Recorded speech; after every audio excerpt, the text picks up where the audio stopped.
There, we're live, but it's just the pre-show for about 3 minutes before we go live over on the radio station.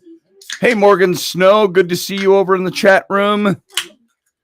We got about 2.5 minutes, and we go live over on Subspace Odyssey Radio. Let me get my drink here. I got a bunch of rowdy guys in here that friends of Flynn's. So they all just walked in. I said, why don't you come on in, and I'll introduce you on the radio. So we can wait. We'll wait till we go live to do that. We'll do that as a special treat for everyone. So see, make sure I've got everything going here that I need to have going. And I wanted to upload a slide for the beginning of the show. Let's get that uploaded. So we got about a minute and 15 seconds left. There it is. I'm going with the dark mode tonight instead of the bright mode. So GTSYT, get to sleep you twat. Get to sleep, you twat, is what I think that means. Morgan, what does that mean? So, cheers. That is damn good sparkling water. All right, we got about a minute left. We go live over on Subspace Odyssey Radio. That is Odyssey Radio, ODYSY radio.com. Go on over, check it out. Let's see. I think we're all lined up there. Kalina, how you doing? She says, Scotty Roberts, exclamation point. All right. There's Michael, Viking Off-Roading. Hey, brother. Good to see you. So we are just about ready to roll here for a Friday night. Got about 25 seconds left. And we go live over on the radio station. And, of course, here in simulcast on YouTube. And also on Facebook and also on Twitter and also on all those other places. Hey, Susie Q. All right, everybody, I'm going dark. Stand by. Don't go away.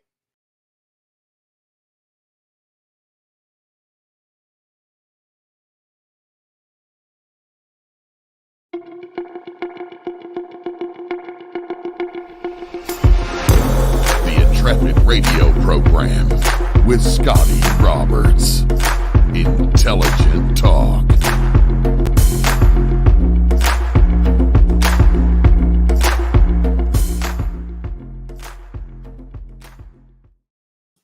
Hey, folks, welcome to the program. I'm your host, Scotty Roberts, because this here is my show, the Intrepid radio broadcast, coming to you live over on Odyssey Radio, Subspace Odyssey Radio, and that's ODYSY radio.com. Come on over, see all the goodness that is Odyssey Radio, all the other shows over there, and of course the archives of this show. And you can catch the show if you're just listening over on Odyssey. Come on over to my YouTube channel for the live video simulcast, where you can also join the vivacious, sexy, curvaceous chat room. And that is all going on live right now. So come on over to youtube.com/Scotty Roberts. Steph, Cuervo Queen. She comes into the chat room when I'm talking sexy and vivacious. What do you know about that? And so is Susie Q. Sean Stroik, good to see you, brother. Delaney Pearl Jones is here. Good to see you over there. Kalina is here. And Michael and Morgan Snow and who else? Everybody else that's lining up but hasn't shown their face in the chat room, you're welcome. Come on in.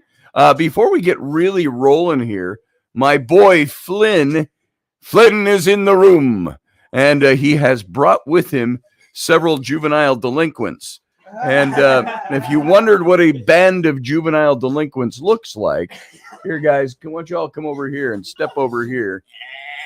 Here they all are. Get over here. Let's see. This one, you know. This one's Ellery, of course. And then my son Flynn is over there. We got Damon.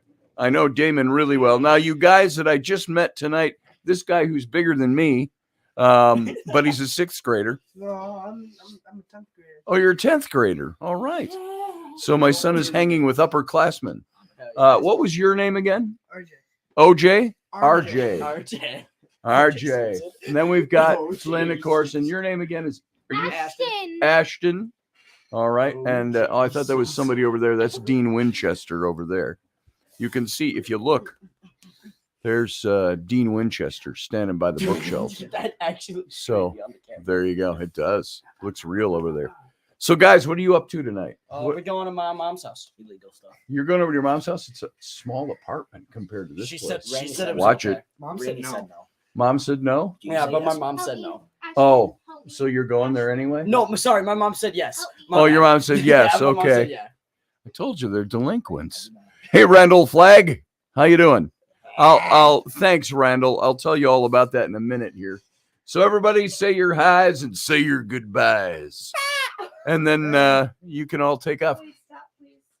There's Rainey. She is joining us in the dark over there, looking like a thug over there. Really? She's all done up in her big army coat and her hat because it's cold outside. There you go. You can't arrest me, Shorty. Yeah, Ma, let me you show can come what and the- sit on my lap for radio and say hi. What?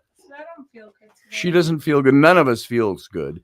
So, well, thanks Okay, everybody. Damon. I just wanted to introduce you as long as you were down here making noise. Any special famous last words before I send you on your ways? They get you all the time. Don't be stupid. There it is. Damon says straight from Damon's mouth, don't be stupid. Behave. Behave. Don't come to your house. Behave. There you go. All right, guys. Good to see you. Thanks for stopping in. That's my live peanut gallery, which is now exiting, so they won't be watching. There's my beautiful wife. Rainey is going to. She's got this same thing I've got, the chest cold, the throat, and all of that. She had it before me, and she's still got it. So good to see you all. Yeah, we can make them into hooligans, said Steph. That's a good word. I like that word. So everybody, welcome to the show. I just thought that was kind of fun for a Friday night. Bring everybody in. Randall says, sorry about Oscar. Thank you, Randall. My old man, cat, Oscar, passed away today. And, I was going to talk about something else today, and I've actually got it up. It's, you saw it in the graphic right here, strategies to live a life of bravery. And I was pulling some things out of, do you remember the old Outside magazine? Well, it's old, but it's still being published. Outside magazine. I used to get that. It's kind of an adventurer's magazine. It's the great outdoors. It's survival. It's fitness. It's going out and exploring. They would have all kinds of topics for. I had a bunch of them up here just because I didn't want to forget the actual topics they did, but I took it down. So now I don't have it up there. Oh, well. But they had all kinds of topics, how to survive in the wilderness, how to make camping real again, adventure, excitement, and all of that stuff. And got it up, said Randall Flagg. Awesome. And Outside Magazine, I was going to talk about somebody who had written an article about losing a dog. And and the strategies on living a life of bravery, I was pulling some things out of Outside Magazine for that. But then I came across that article about a woman who had lost her dog. And it was all on about coping with the loss of a pet. And so I thought that it would be appropriate maybe to say a few things about that tonight. And maybe that can fall under the category of bravery, if you think about it. This living a courageous life. It's what do you do when you lose a pet? Now, I have always been one of those guys, even though people who are very dear to me have lost pets, and I've lost pets in the past. I have been one of those, it's kind of like I love animals, but I've always been, hey, it's just a dog, or hey, it's just a cat, or hey, it's just a horse. Um, and yet we grow attachments to these other creatures, these other animals. And we had, yeah, thank you, Steph. They're not destroying much right now. It's kind of good. They're all great kids. So today, well, the other night, night before last, Wednesday night, Oscar, you all have heard me talk about Oscar. He's my 17, 18-year-old cat. And we originally picked him up at an animal shelter. And it was about 10 years, 11 years ago, something like that. And that's the only gauge we have, because back then they said, well, we think he's about 7 or 8 years old.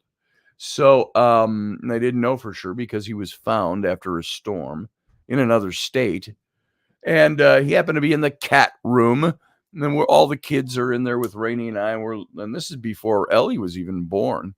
And this black cat came up and he would lay down at my feet and he'd talk to me, he'd look up and mom, mom, mom, do his talking. And I pet him and he seemed to be a really cool cat. Now, you know me, I don't like cats. I'm not a cat person. And yet before we left the shelter, I said to Rainey, I think this guy's got to come home with us. And I named him Oscar du Negre, which is Oscar the Black. And so we brought him home and he became a permanent fixture around here. Now, of course, over the last few years now, we've started to see a decline in him because he's technically like having an octogenarian around the house, like having your old great grandfather living in your house who's 80 to 90 years old. And he could still move around, and but he had stuff going on with his hips. He has a lot of arthritis. He had pancreatitis. He had some other things going on. And so very slow moving. He put on a lot of weight. So he got to be this, you'd see him walk through the house. He'd be this round oblong ball with these little tiny feet underneath. Boom, boom, boom, boom. He'd walk through and waddle through the house, sometimes very fast if he really wanted to. And so the other night, we're up in the upstairs and watching TV or something, and Lucy caught Oscar out of the corner of her eye, and they get along just fine. But she turned and she ran after him. They do that every now and then. And Oscar was like, oh, shit, headed for the basement stairs, ran down the stairs, Lucy on his tail, and manages to crawl under one of the cabinets downstairs. And so Rainey's running after him. The kids are, stop, Lucy, stop, leave him alone. And she wasn't going to do anything to him. She's just being dumb. And she's done that before. And well, when we finally saw Oscar again, he was laying on his big pillow bed down on the downstairs floor. And it looked like he may have had a broken leg or something like that. And we're like, oh, crap. Lucy, look what you did. And yet he became very lethargic. Now, that was Wednesday night. Yesterday in the morning, not much change. He hadn't moved. He couldn't sit up to drink. We thought something in that whole experience, I think, just kind of broke him.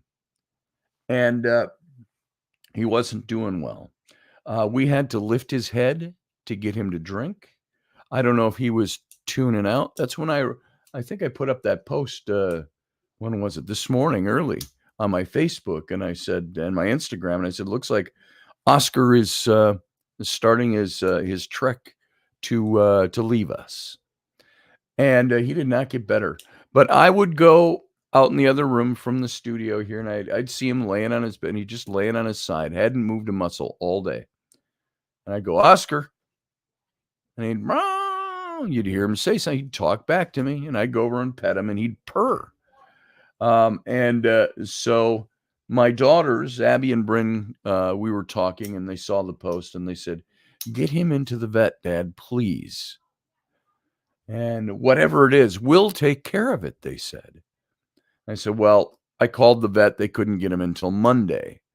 And they said, well, don't maybe he's suffering. And I said, he seems to be peaceful. And they told me, cats have this way of hiding or trying to mask the pain. Maybe that's why he's doing nothing, eating nothing, drinking. So we took him to the vet. We finally got him into the vet this afternoon. And the doc looked at him and she said, he's a very sick kitty. Meaning the pancreatitis, other stuff going on, arthritis. And his leg wasn't broken that she could detect, but it was all swelled up. She says, that tells me, diabetes, things like that. And she went through this whole list of things. She said, now we can do x-rays and all of that. And she said, she wasn't trying to discourage us, but she said, fixing him right now could be very expensive and very lengthy. And we have no idea if it's even going to help him because he's sick. So I said, well, what's the option? Obviously, the option glaring us in the face was euthanasia. So I said, well, what do you think? If this were your cat, what would you do? She said, I would probably let him go peacefully. And she said, because the rest of his life is not going to be good. And it's going to be filled with, it's like taking a 90-year-old in for a series of surgeries. And then you find out they have cancer anyway, kind of thing. And so I said, well, and I looked at her, and of course, my eyes watered up a bit. I'm trying to maintain control. And it was just Rainey and I. And Ellery had stayed home today. And so she came with us. She's sitting over in the chair, and she's on her phone. And I don't think she's paying attention. And the doc says something to me, and I looked at Rainey and I said, well, maybe this is what we need to do. And I started to cry a little bit, and Rainey saw me cry, and Rainey just busted open. And so then I looked down at Ellery, and she's just looking at her phone and looking at stuff and scrolling. And I said, hey there, do you know what's going on here? She shook her head like this. She didn't say anything, but she was just crying. And so we said, let's do this. I said, we'd like to have the two older kids be here too. Flynn was very close to Oscar, and Rowan not as much, but she loved Oscar just like everybody else. And so we said, can you give him a little something for the pain to maybe calm him down until we get the other kids here? And so Rainey left, 15-minute drive each way to get the kids from school. And we gave Oscar a little shot. And she said, I'm just going to give him a little less than normal. She said, because I just have this fear in the state he's in. She says, if I get him a full dose of like muscle relaxant to calm his nerves, she said, just might put him over the line and he'll be gone. And so she gave him about a half a shot. And I just stood and I just pet his head the way I always do. And I would always take his paw. Whenever he'd climb on the bed next to me or anything like that, or sit on my lap or on the sofa, I always grabbed his paw. And I would always put my thumb in the bottom of his paw. And I just mess with his paw a little bit and just rub his paw. And he'd pull it back and then he'd put it back in. And so he liked it. So I did that to his paw and I was petting his ear. He was giving me his purrs, which sounded very congested. And so it took about 35 minutes, and Rainey came back with the kids. And Ellery's been crying the whole time. And Flynn, very stoic, Mr. Flynn, comes over and he gives Oscar's big hugs and pets him, and Flynn's tearing up. And Rowan's laughing, but I have learned about my daughter, Rowan, my 12-year-old. She laughs at a lot of stuff that she shouldn't laugh at. But I saw as she's laughing, she's wiping tears from her eyes.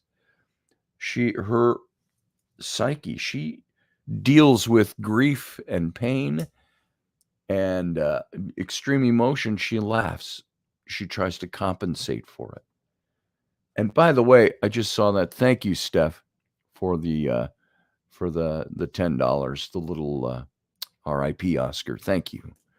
And so I knew she was hurting. So I gave her a hug. And, when I see Rainey cry or I see my kids cry, I can't even talk about that, and it works me up again. So I thought I was in pretty good control about Oscar, but then my whole family's crying, and so that got to me. So we said, okay, well, we're ready.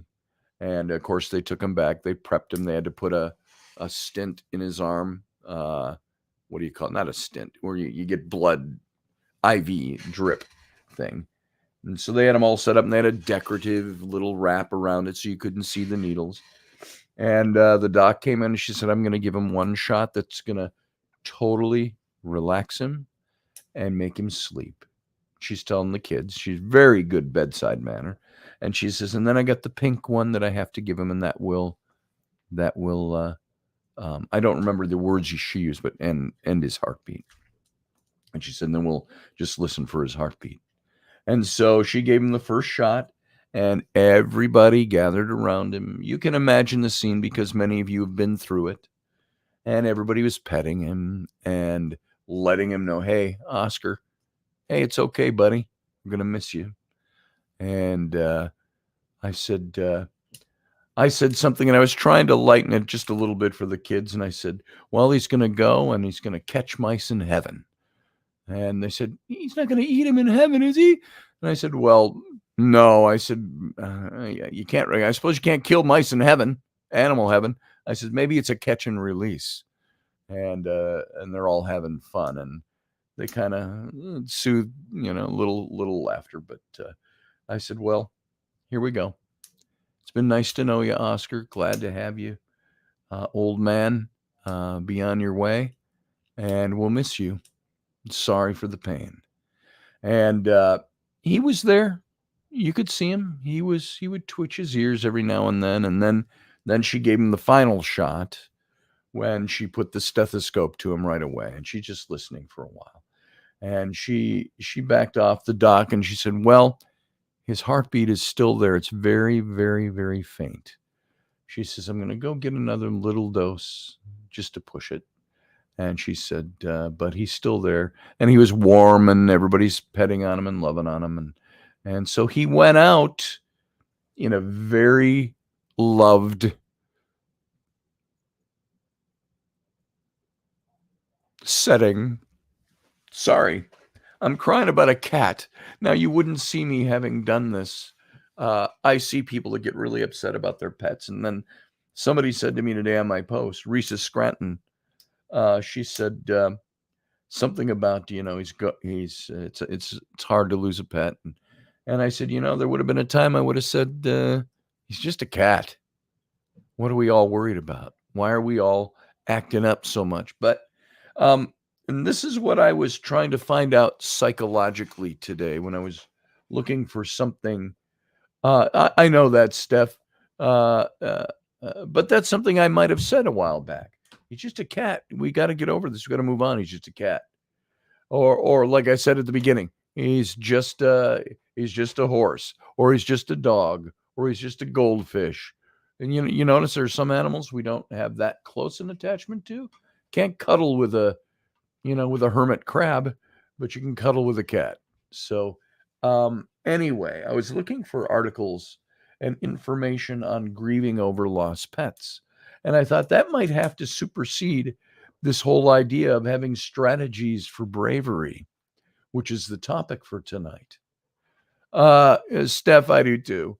So I cry at commercials too. Pets have personalities, and they know it. Our cats, our animals all have personalities. Lucifer has a personality. Bob Saget has a personality.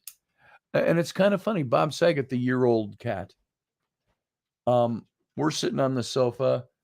We're having pizza this afternoon. My daughters ordered us all pizza. And she said, you guys want some pizza? We'll order pizza. And they're out of state. They're in North Carolina. And I said, that'd be very cool. Thank you. And I said, pizza makes the sad go away. And we were joking and we laughed about that a bit. But so they got us pizza. So we had some pizza and we're sitting on the sofa watching some TV.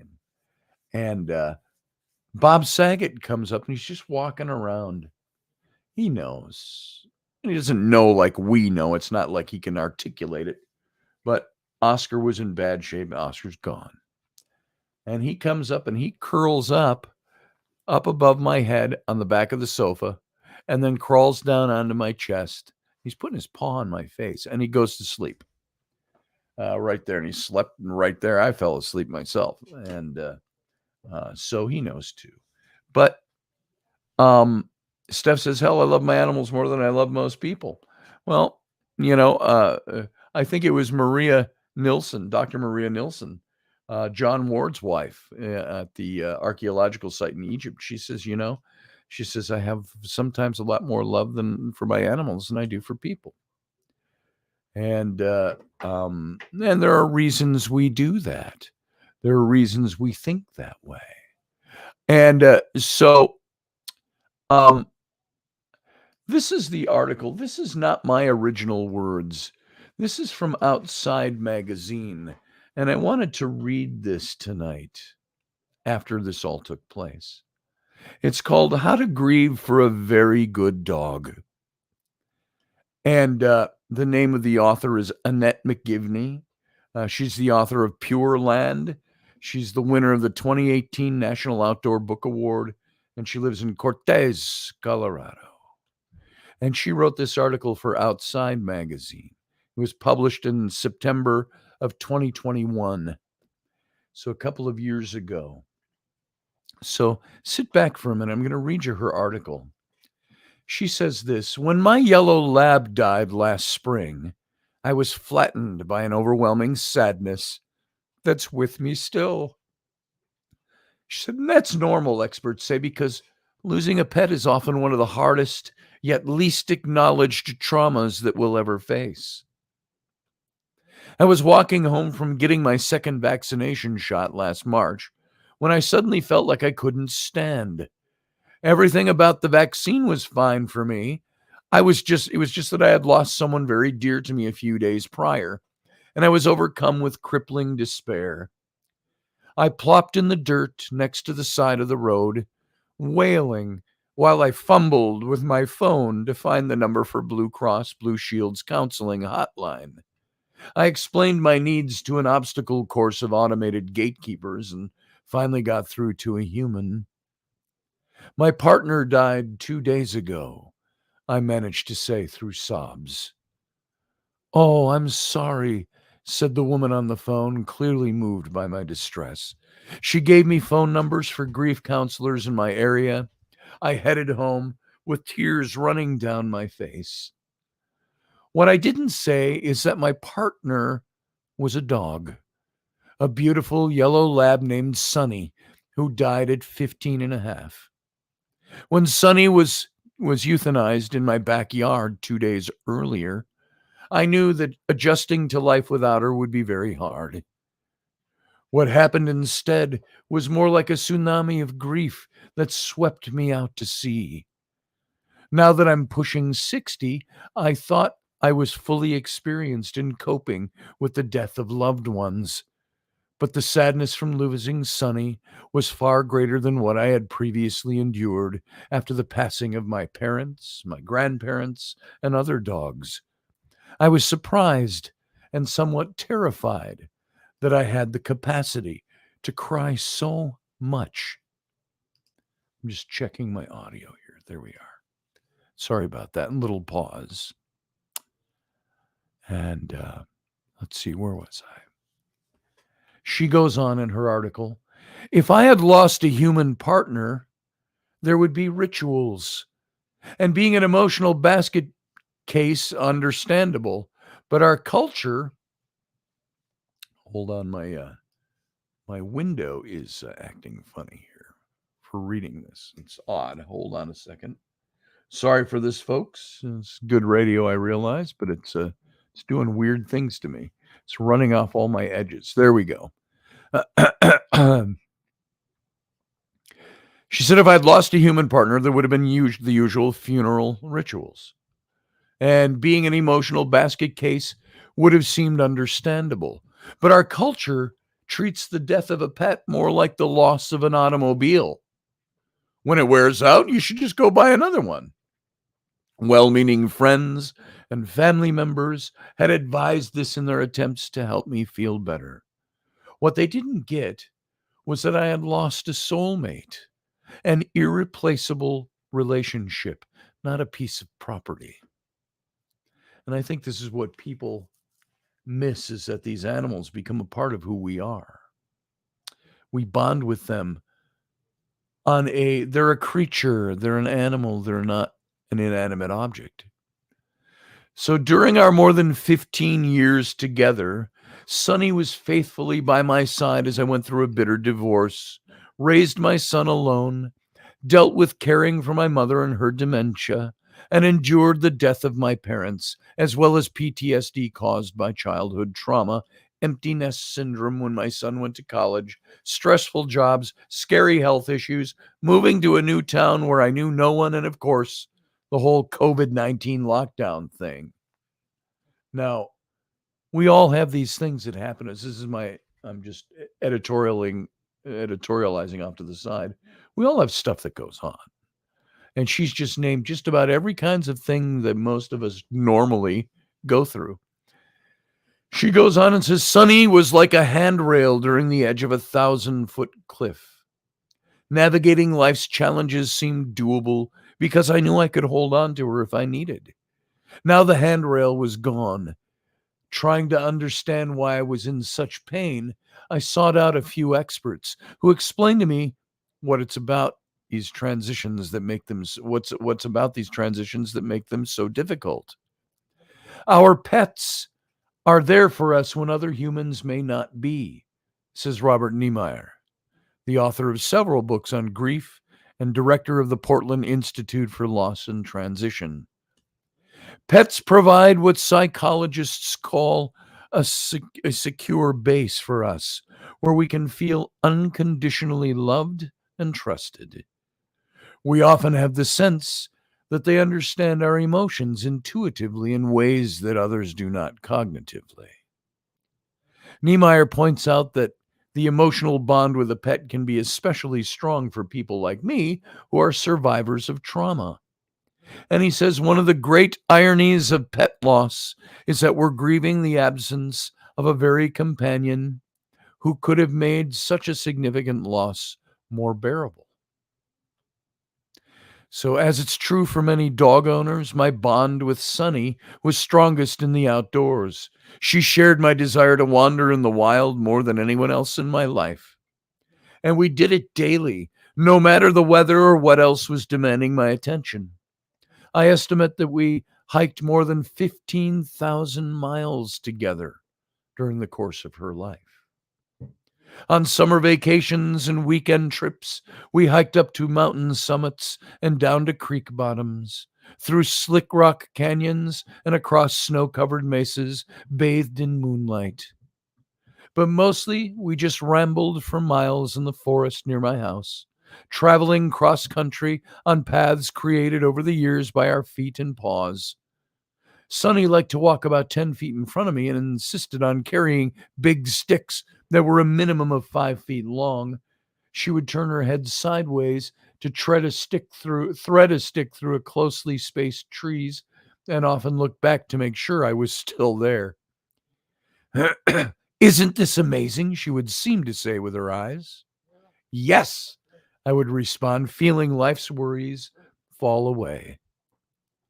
We floated through the forest like synchronized swimmers, immersed in the joys of sticks and smells and towering pines bending in the wind. I needed this time with Sonny, the way many people require coffee in the morning. It was hard to get through the day without it. After Sonny's death, my craving for our daily hikes and for simply seeing her look back at me was almost unbearable. I filled my house with pictures of her face and walked so many miles with her leash in my pack that I completely wore the soles off my hiking shoes. Eventually, I connected with Richard Mercer, a grief therapist and facilitator of pet loss support groups in Boulder, Colorado, who assured me I was not going crazy. The death of a pet is a very big deal, he said. I often have people tell me that they're surprised by that the experience is harder than losing their mom or dad. And there are many good reasons for why this is so. So, unlike losing parents or other loved ones who didn't live with you, dogs and cats have an intimate place in our everyday lives. We miss their constant companionship, unconditional love, and presence as motivators. They're a reason to get up and go on these daily walks. Mercer told me the death of a pet can also activate grief over previous losses. And I knew what he means. I found myself crying about Sunny and also about my childhood dog Lucky, who was kept on a chain and was relegated to sleeping in a flea-infested doghouse, both at my parents' insistence.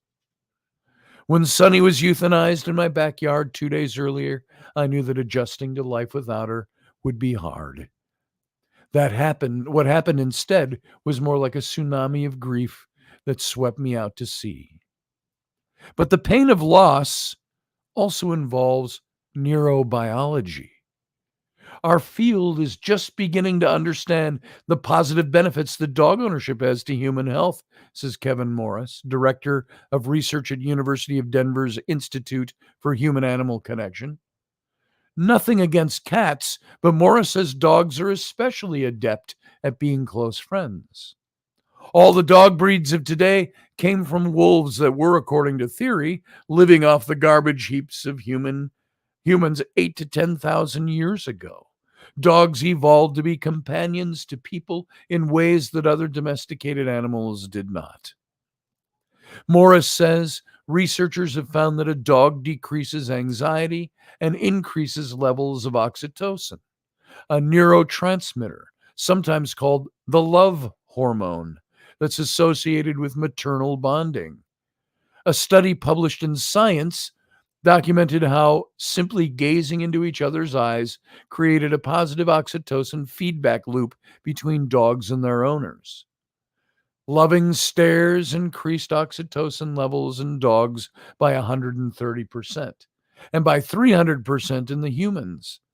Another study found that kissing dogs mutually increased oxytocin levels. Research has also shown that prolonged interaction between humans and dogs lowers harmful cortisol levels in both species. Susie says in the chat room, I think pets give you that love that's unconditional. We really are wired to get that good stuff from our dogs, says Mercer. We associate the physical response of oxytocin release to our connection with our dog, and that's a lot of what we miss when they pass. I tell Mercer I put pictures of Sunny all over my house and was walking around with her leash, apparently in a desperate attempt to get my oxytocin fix. Doing whatever you can to feel better is a good idea. Mercer says that our culture's widely accepted push to achieve closure by moving on after the death of a pet doesn't really work. The best thing to do is integrate the loss into your life by building a new relationship with a pet who is no longer physically present, he explains. We can give form to this relationship by honoring the memories of our pet, telling stories, journaling, and acknowledging our pain. And these memories embody not only the actions of our pet during their lives, but also the events of our lives when the pet was supporting us. Last March, when my 24-year-old son Austin and I decided it was time to put Sunny down, he flew from Los Angeles to my home in southwestern Colorado so we could give her a proper send-off. Sunny was being ravaged by cancer, but she still had an appetite. Our tight 3-member pack, which had been the bedrock of Austin's childhood, gorged for 2.5 days on salmon, hamburgers, sausage, and some of Sunny's unusual favorites, including Gouda cheese and lemon cake. Sunny could no longer hike in the forest, but we waded out with her into the Dolores River, where she had loved to swim. After Sunny was euthanized on her favorite patch of lawn amid swirls of fat snowflakes, Austin carried her inside and placed her on my bed. I anointed her with essential oils of ponderosa pine and blue spruce, and tied a big pink ribbon around her neck as we prepared for her cremation. I had always joked that pink was Sunny's best color, even though she was incredibly strong and fearless. And in the coming days, I would tie pink ribbons around the candles, my wrist, the box that held her ashes, and a stick in the backyard where I built an altar, all to remind me of Sunny's life and the tender, sacred ceremony of her passing. This brought me comfort, maybe even oxytocin, as did some of the other tips offered by grief experts. One of the best pieces of advice I received was the license to cry as much and as often as I needed to. I've cried every single day since March 25th when Sunny passed.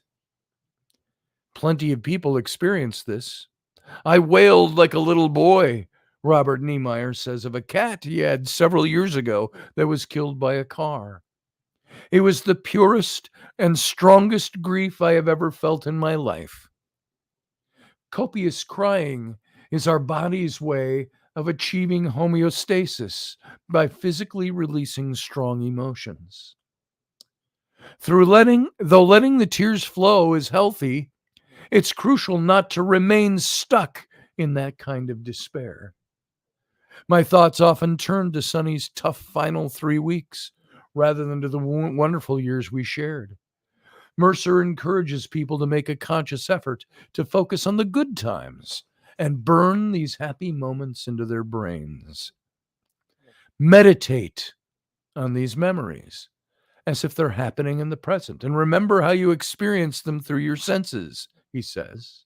This is very grounding and builds resilience so that we're better able to handle the tough memories.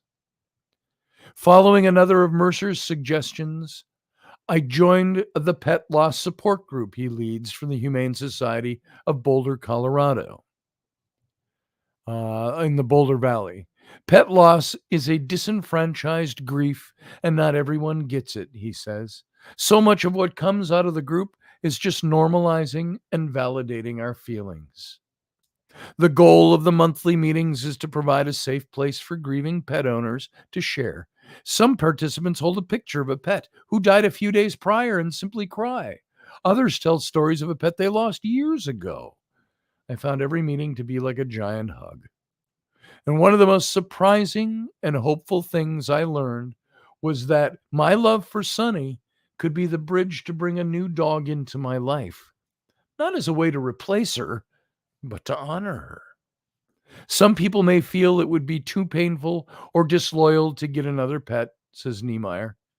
But the deeper way of honoring the pet is to apply the lessons of loving and living this creature made possible for you by sharing that with another animal when you have reached the appropriate point in your grieving process. This kind of love is so robust that it survives the pet's physical absence. As I stand there soaking in the beauty, Sunny's physical absence often brings tears. But then in an instant, just as the sun drops below the horizon, all the clouds light up with fiery shades of pink, and I feel her essence in every inch of the sky. In June, after speaking with Niemeyer, I decided to reach out to a Labrador Retriever rescue operation near Colorado Springs, Colorado, a way to lay the groundwork for the day, maybe a year or two away, when I would be ready to adopt a new dog. I spoke with a breeder involved with the group and told her about Sunny. We agreed to touch base again in early 2022. Then she called a few weeks later. I know you weren't planning to adopt anytime soon, but there is this dog who really needs you. She said, you would be the perfect owner. The dog was an 18-month-old yellow lab named Trudy. Her owner had severe dementia and kept her confined in a cement dog run. A neighbor had contacted the rescue operation to report Trudy's suffering. She'd been left alone in a record summer heat and never walked. Nobody knew if her owner was giving her food or water. The next day, I drove 8 hours to Pueblo, Colorado to rescue Trudy. If I had not received counseling on pet loss, I probably would have declined, thinking I was too heartbroken to care for another dog. Instead, I took Trudy home and was soon watching her roll around in the grass and lie on a dog bed and play with toys, probably for the first time in her life. Trudy seemed like a gift from Sonny, or at least a karmic manifestation of Sonny's positive influence in my life. I bought her a bright red leash and have been slowly teaching her to walk in the wild. She's partly crippled from being confined to a cage, so there's healing to do. We're healing together. Trudy and I wander daily on a mesa near my house. It's an awe-inspiring oxytocin generating landscape where a vast expanse of sagebrush is luminous green in the late afternoon light, and the sky is a blue ocean filled with archipelagos of clouds. Some clouds are puffs of popcorn, others are giant curtains of mist dangling over mountain peaks 50 or even 100 miles away. I still carry Sonny's pink leash in my pack. I expect I always will. Sonny! I routinely shout to the sun-kissed abyss while Trudy delights in sniffing the ground. Isn't this amazing? As I stand there soaking in the beauty, Sonny's physical absence often brings tears. But then in an instant, just as the sun drops below the horizon, all the clouds lighten up with fiery shades of pink, and I feel her essence in every inch of sky. On other days, I hike alone through the forest, following the favorite secret paths that Sonny and I made together. Several times I have come upon a tree or a bush that takes my breath away.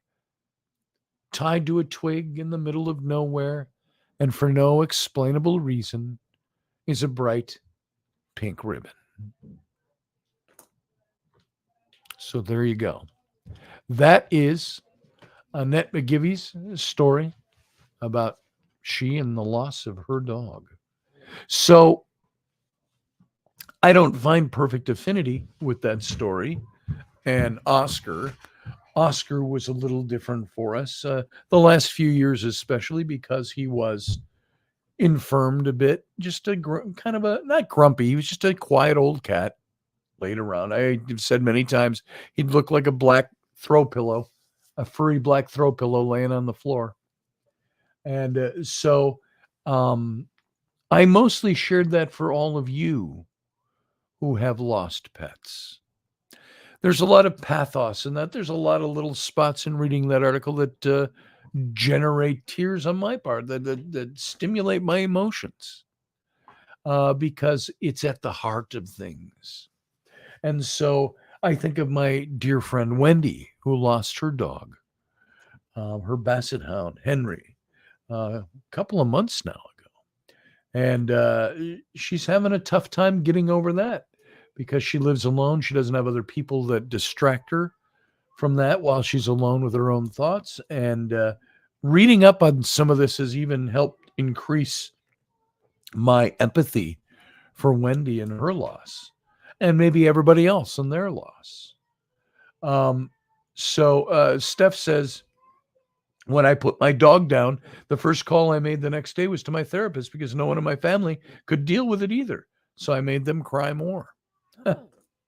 And so, yeah, there are things I know. This is different.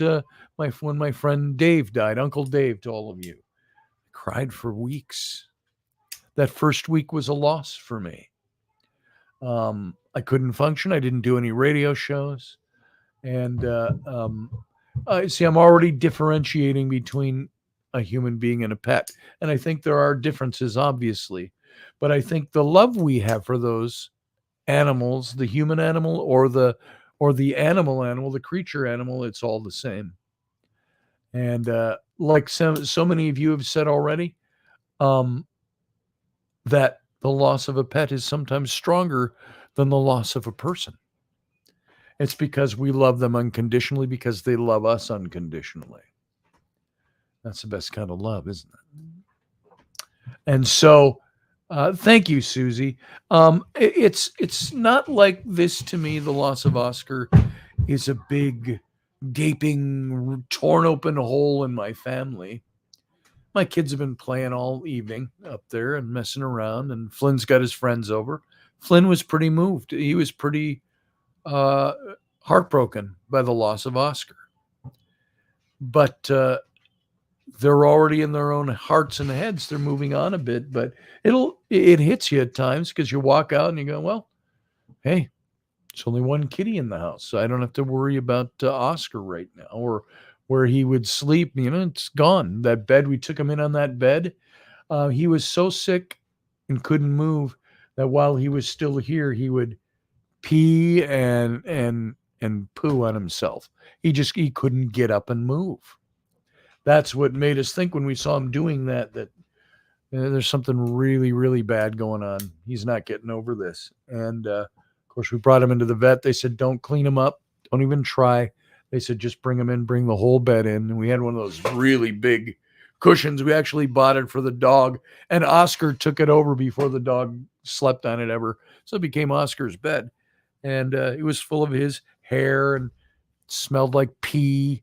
And it had poo on it, and so did the cat. And we just kind of wrapped him like a taco and carried him out to the car and just brought the whole thing in. And they took and they were going to get rid of that for us. But we're having him, for the sake of the kids, we're having him cremated, put in an urn. Ellery specifically asked for a nose print and a paw print. And the doctor's, the assistant, she said, I do that all the time. And so they're going to send us some clips of his hair. Oh, Steph, it does still hurt. I hope you don't get the impression I'm saying it doesn't hurt. It does still hurt. I understand that. There's differences.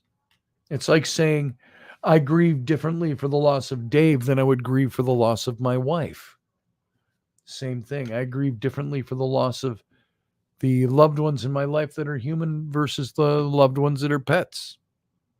So there's just differences is all I'm saying. I'm not trying to diminish one or elevate one over the other. So, but I agree with you. And everyone mourns differently. You're right. So right now, we've got about 6 minutes left of this show before we leave the radio. And I'm going to save the Living Courageously for another time. I actually have 7 ways to cope with the loss of a pet. And let's hit these very quickly. It's never easy, by the way, to lose your pet. And it's impossible to grieve, but it is possible to grieve in ways that honors your pet's memory. And nothing prepares you for when your pet dies, even when you know it's coming. And everyone's mourning process is different, like Steph just said in the chat room. But there's things you can do to embrace and move through your feelings. And by the way, this stuff isn't just science. This is feelings. We're dealing with human emotion in all of this. Research shows the attachment to a pet can be profound. That we experience the death of a pet the same way we would the death of a person. Why? Your pet sees you. They're there at your best. They're there at your worst. They're with you every day.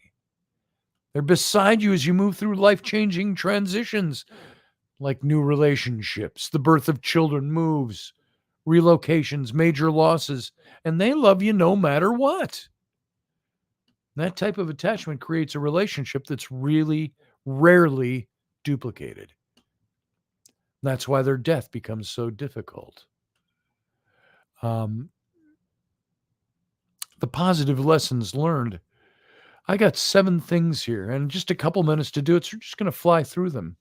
How do you cope with the grieving, the loss of a pet? Number 1, remind yourself that your feelings are valid.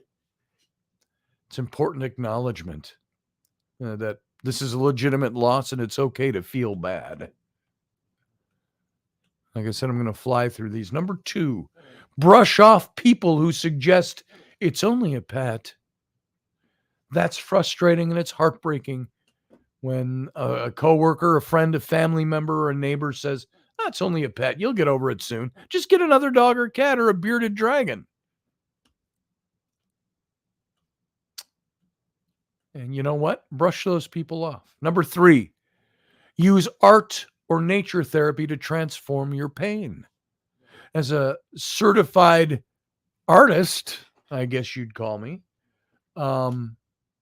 I would recommend the healing power of art therapy. Express your feelings through your drawing, or even if you don't know how to draw very well, or paint, or music, or writing, or even planting a garden. You can transform that pain into something really beautiful. You don't have to conventionally be talented to be able to do this. Right after a loss, it's easy to hang on to painful images of the last days, but writing or drawing or painting can be a great way to start shifting the energy.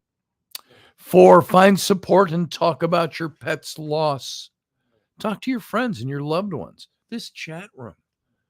Form a group with them. That can help bring peace. 5, practice self-care throughout the mourning process. It can be really tough to take care of yourself when you're mourning a loss, but do what you can. We don't eat. We don't take a shower, whatever it might be. You might go for days like that. Taking care of your physical well-being is important. 6, seek professional mental help if you need it. Loss can be really intense. Some people might go, "Oh, why would you need to see a therapist over the loss of a cat or a dog?" Because of all the things we've already talked about. It's just as valid and it's just as painful. And number 7, get a new pet if and when you're ready. Some people try to rush that process and get a new pet, but wait if you have to. There's no right or wrong time. They come in at the right time. Trust the universe. Trust God. Trust your instincts on that. So there you go. Those are some of the 7 things you can do. And radio audience, we're just about out of here. Just a few more seconds. Join us over at the Captain's Cabin right here on the YouTube channel, youtube.com/Scotty Roberts. And you can join us and be part of the chat room, and you can even call in, express your feelings. For now, live long and prosper.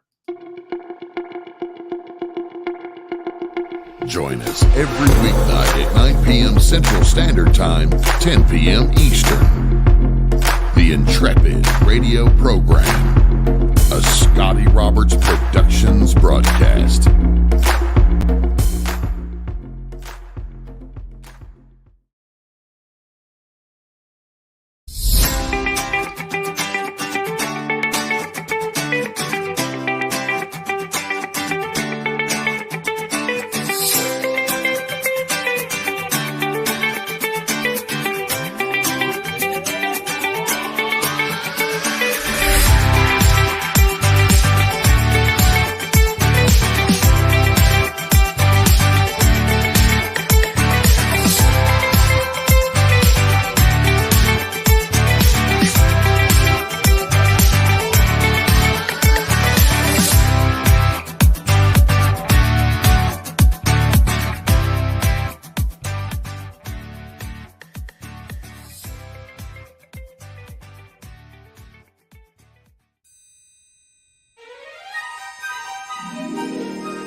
Hey folks, this is Scotty Roberts, and this is the Intrepid radio broadcast.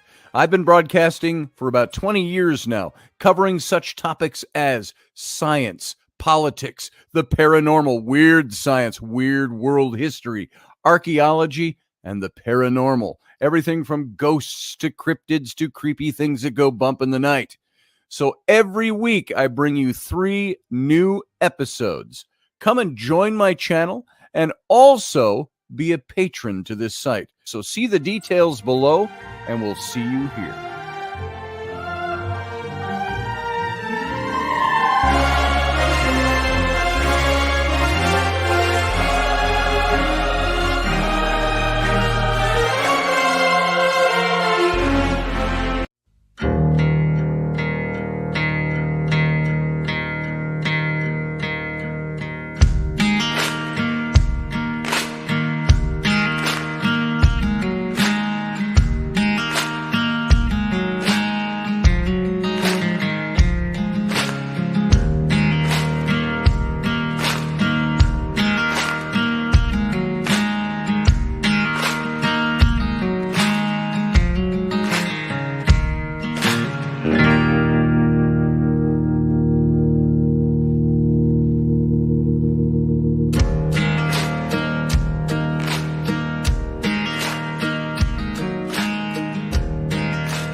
Dave, I love you, brother.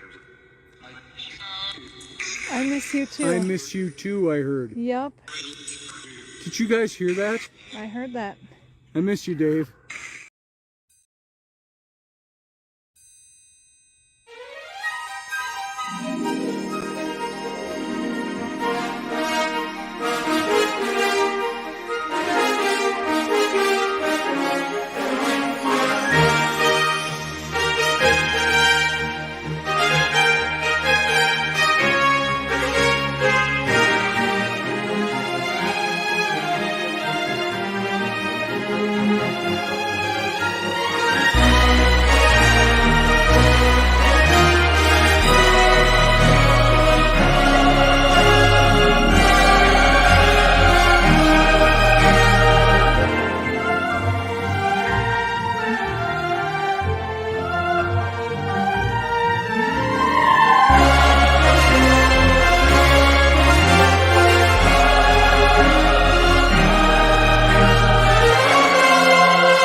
Well, welcome to the Captain's Cabin, everyone. Welcome back to the program. I appreciate your presence here. Thanks for tuning in for the show tonight. I hope that all hit a good spot for all of you and it meant something to you. So thanks for your love and your support and everything that's going on. I do want to mention Ruben Fasthorse one more time. For all of you who know Ruben, know him maybe only through this show. Maybe some of the listeners out there that aren't in the chat room, that you are fellow reenactors that knew Ruben years ago when we all first met. Maybe some of you are part of the Lakota family and tribe. And those of you who know him, and those of you who only know him through the show, go give him some support. He is doing better. Susie has been seeing him every day. And your help has already helped her do that because of her neurological disorders from her brain injury, her head injury. She is not able to drive quite as much as she used to.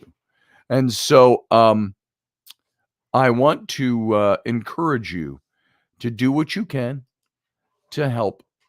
Send them a little bit of money. You don't have to send them a lot if you don't have it. If you don't have anything, don't send it. Just share the link, share it with people, let them know that it's out there. I've had people that have given as much as $10, others 50, some 300, and every figure in between. And so if you're out there and you can, and you have a love for Ruben and a respect for what he does, please go on over to this link. I'm going to paste it into the chat room. It's a GoFundMe page. Oops, I hit the wrong button and I just pasted V. It's Command V. There you go. There's the link in the chat room. You can go over, you can read up some updates, see how he's doing. So far, nothing new today, as far as I know. He is up, he's walking around, he's moving around. He's been a little confused as to why he is where he is. Not a little confused, very confused. Susie said that he talks about me to her, to him, and this radio show and the listeners. And he remembers the radio show. He remembers all of you listening. He doesn't remember anybody by name, doesn't remember me by name, even though I gave him my name when I talked to him.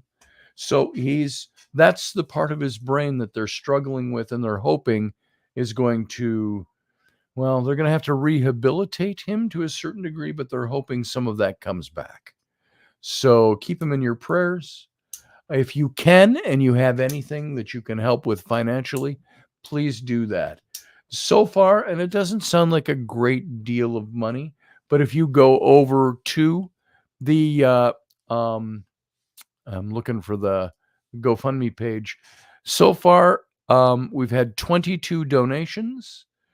And we have yielded $1,738 to them.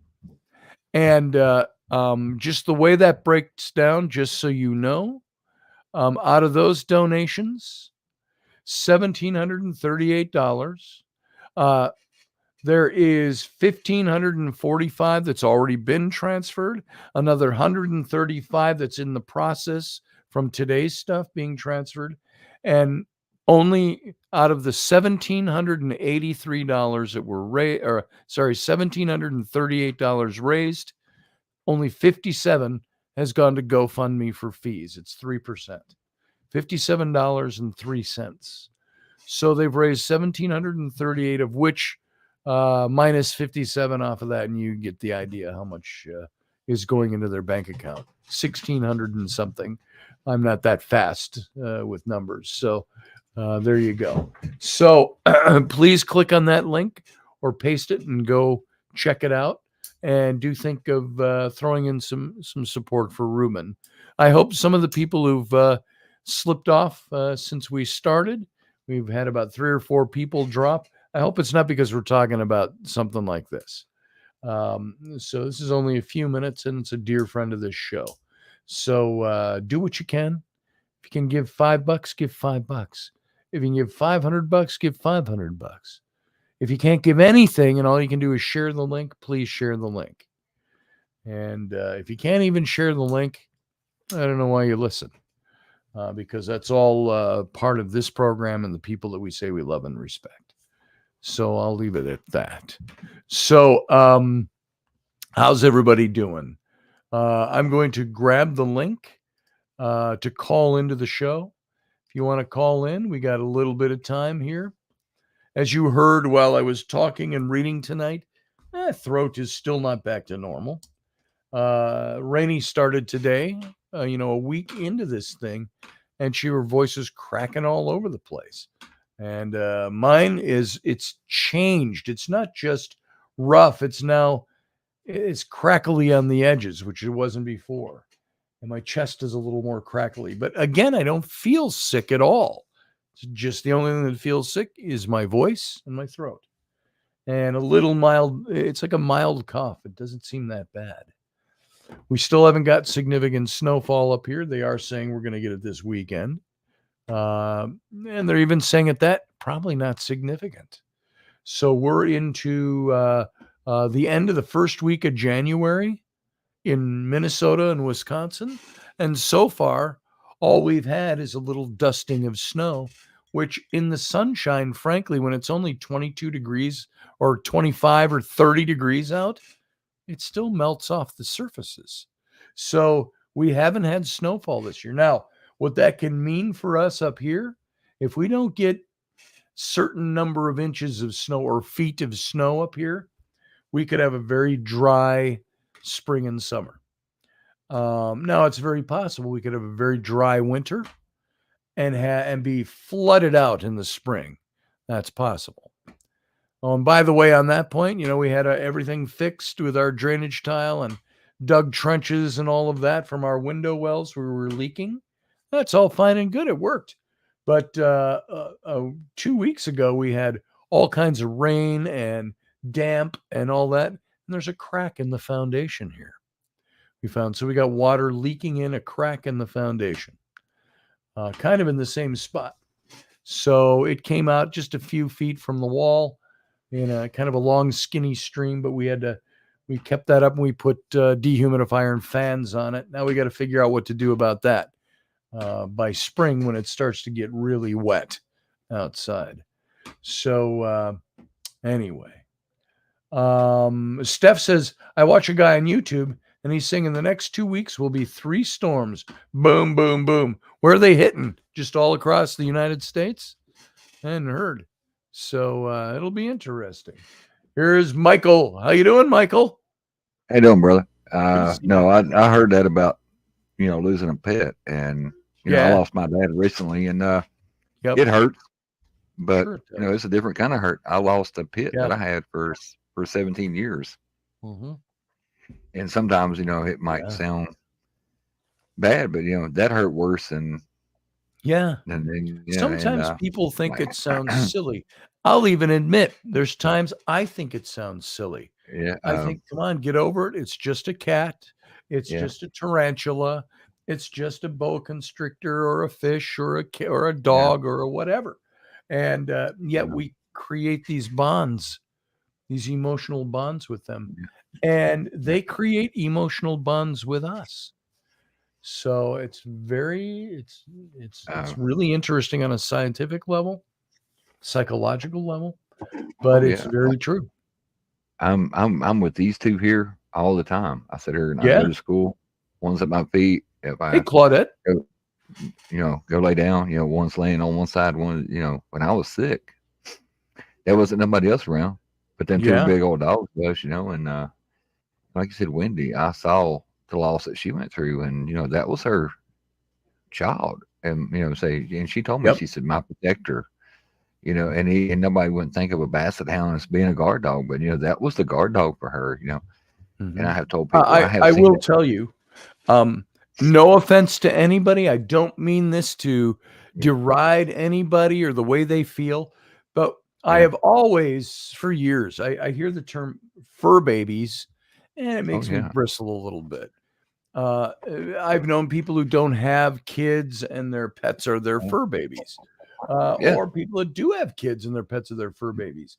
I got to tell you, I'm going to give you a really extreme hypothetical scenario.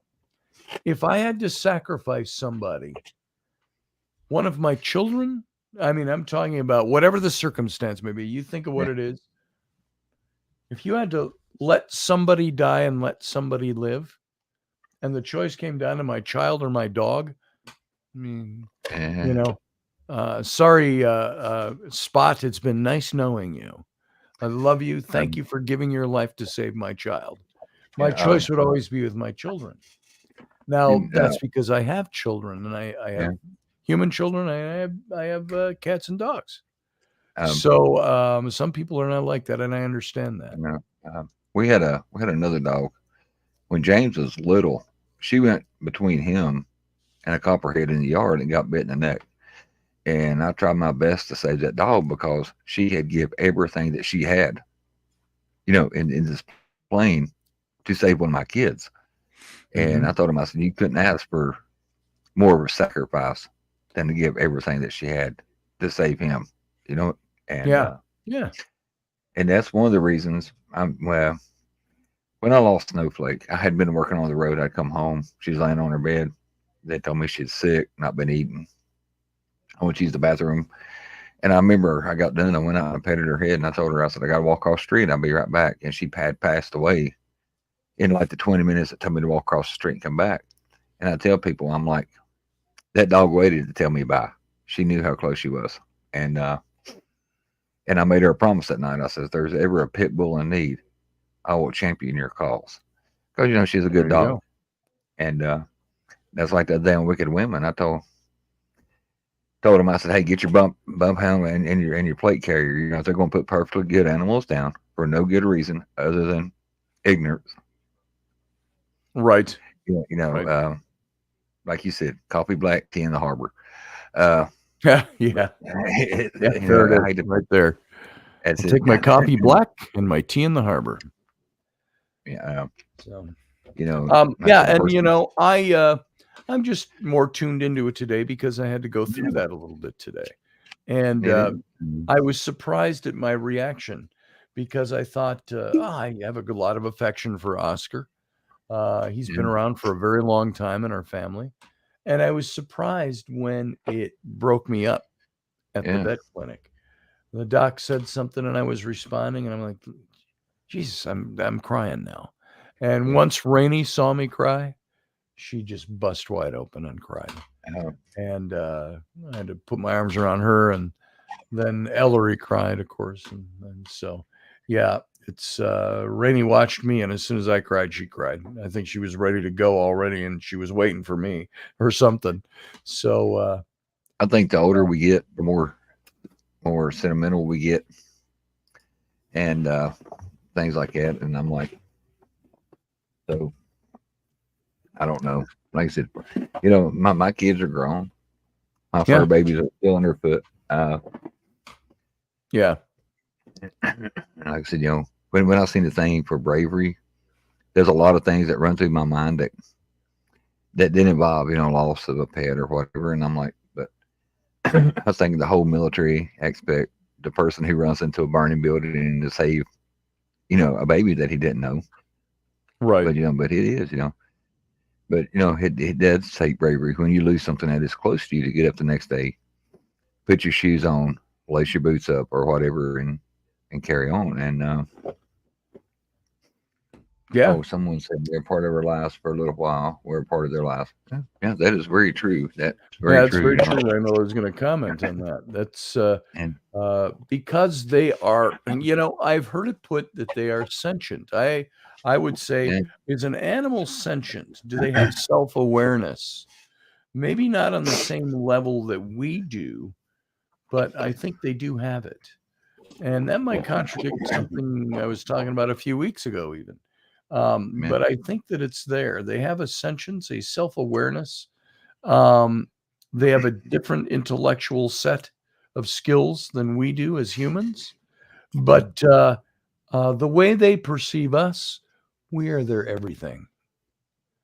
And the way we perceive them, many people look at their pets and go, oh, that's my pet. Oh, we're going on no. vacation. Oh, we got to find somebody to watch the pet, and stuff like that. Or, they're not a part of the family. We don't always pack them up and bring them along on trips with us.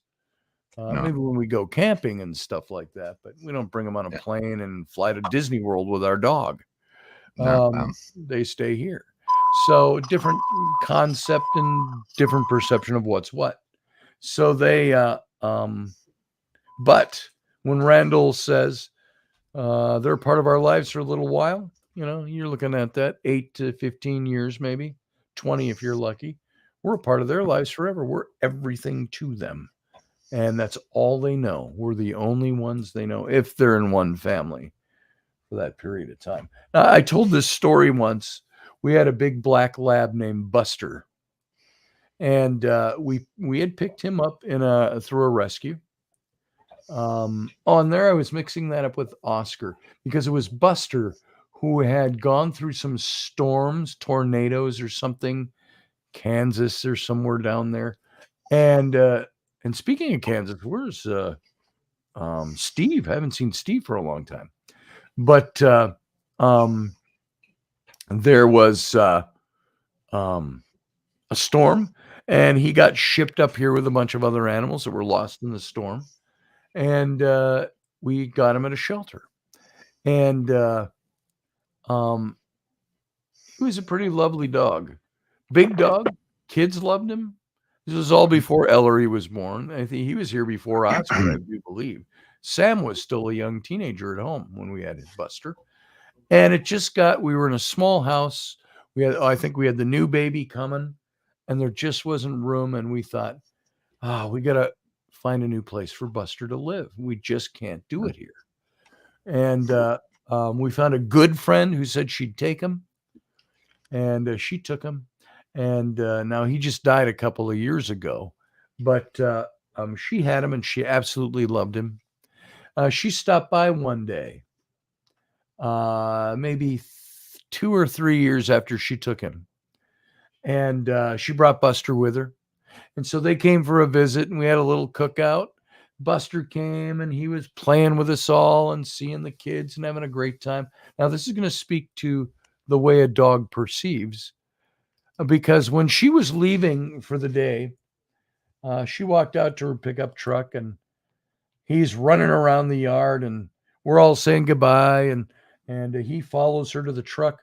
And then he's going around the other side of the truck to get in, and he peeks out behind the bed of the truck, and he looks back at me.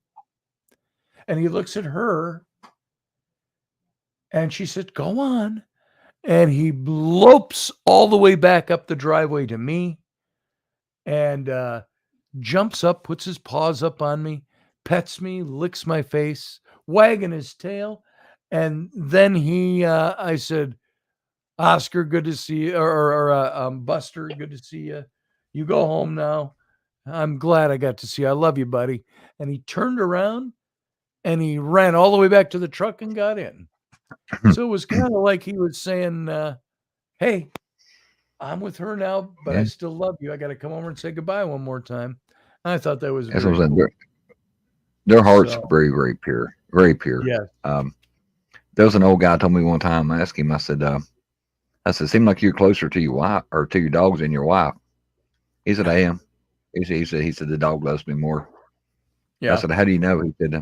He said, you lock the dog in the trunk of your car and come back in for 45 minutes, let it out, happy to see. Do the same with your wife. She don't get out of the back of the trunk in the same mood. Yeah. And Yeah. I'm like, She's not happy. but, like I said, this one's in here. She's on. I had to put a love seat in here in my studio just so the dog would have a place to sit. Right. And there's JP.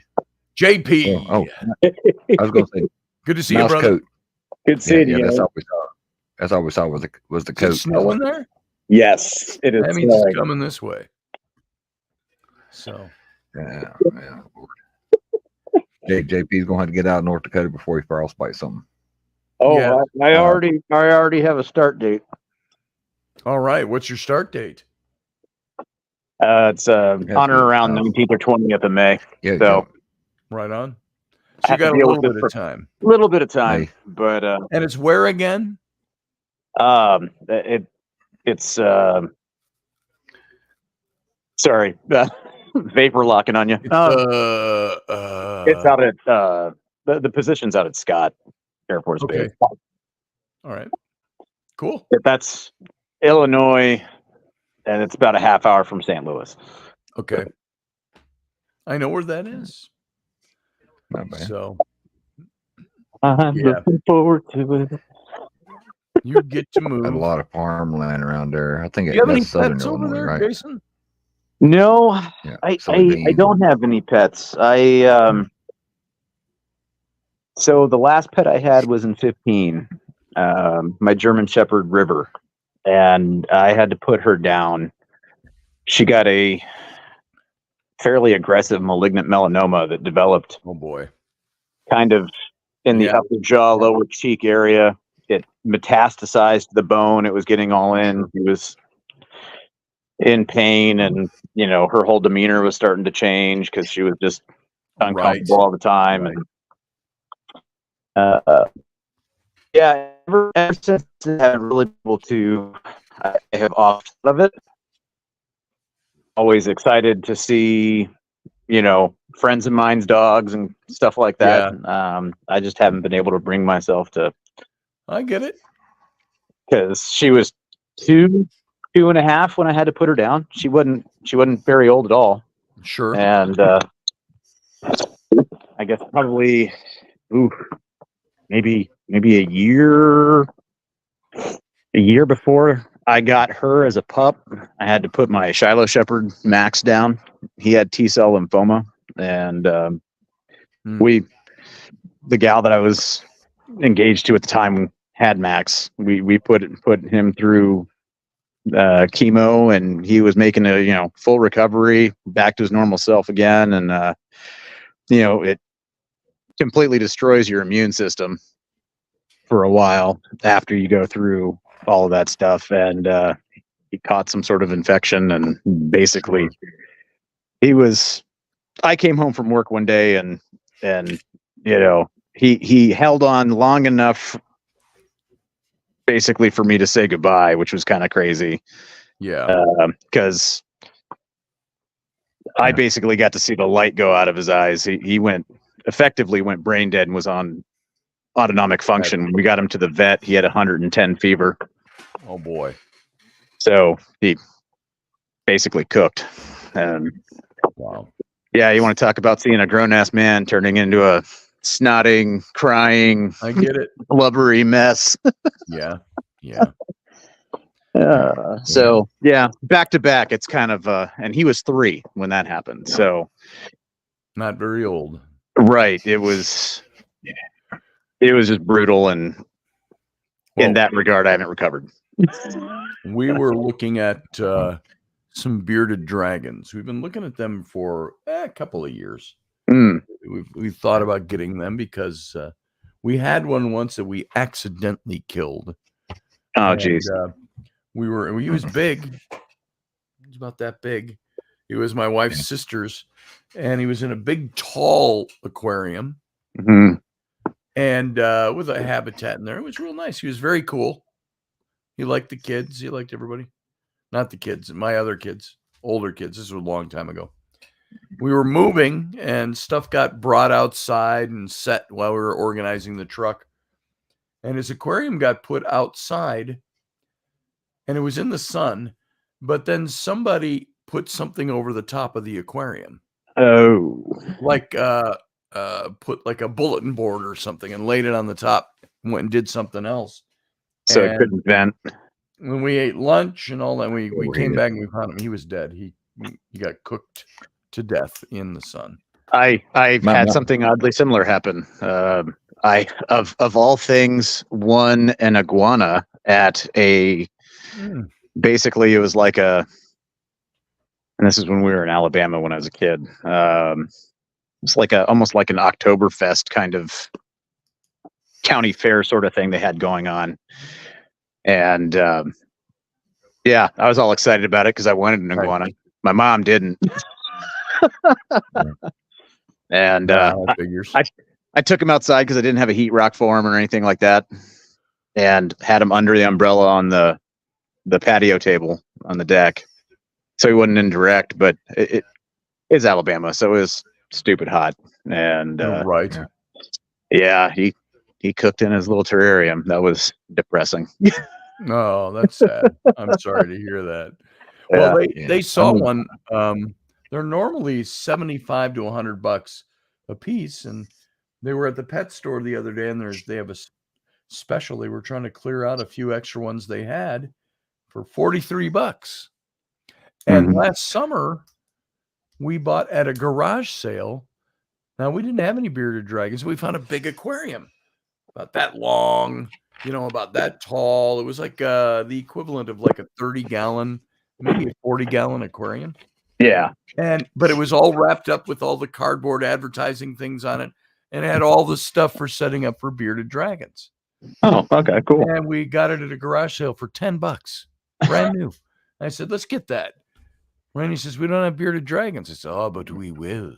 And so it's out in the garage. It's just been sitting there for 6 months or more. And now it's time. I think we can get stuff and set it all up. Cool. And have a bearded dragon. There's two types of bearded dragons, right? There's the fancy ones, and there's just a regular beardy. I had the fancy ones, and like I said, I absolutely love my beardies. My ex-wife killed them when me and her had a dispute. She turned their heat off and froze them to death.